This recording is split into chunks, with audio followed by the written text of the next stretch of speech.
고위공직자범죄수사처가 어제 저녁 윤석열 대통령에 대한 강제 구인에 다시 나섰지만 또다시 무산됐습니다. 대면 조사마저 진행하지 못하고 있다 보니 수사에 진전이 없는 게 아니냐는 지적이 나오고 있습니다. 현장에 취재기자 나가 있습니다. 권준수 기자. 네, 고위공직자범죄수사처입니다. 네, 공수처가 어제 서울구치소까지 갔는데 조사는 하지 못한 거죠? 그렇습니다. 공수처는 어제 저녁 서울구치소를 방문해 다시 한번 윤 대통령을 조사하려 했지만 이번에도 진행하지 못했습니다. 앞서 이틀 전에도 공수처가 구치소에 구금된 윤 대통령에 대해 강제 구인을 시도했지만 불발됐는데요. 공수처는 기자단 공지를 통해 윤 대통령이 외부 의료시설 진료 뒤 밤 9시가 넘어 구치소로 돌아오면서 조사가 이뤄지지 못했다고 밝혔습니다. 인권보호 규정에 따라 피의자 동의 없이는 밤 9시 이후 심야 조사 자체가 불가능한데요.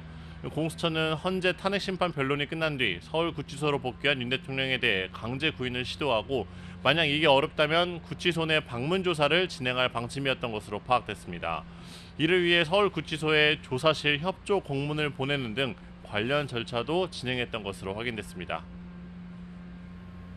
그럼 결국 공수처가 윤 대통령의 동선도 파악하지 못하고 있었던 거네요?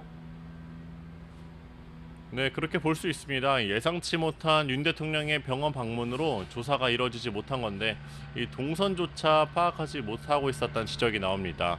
공수처가 복귀하지도 않은 윤 대통령을 조사하겠다며 긴급히 구치소로 향한 건 오는 28일을 전후해 사건을 검찰에 넘겨야 하기 때문인데요.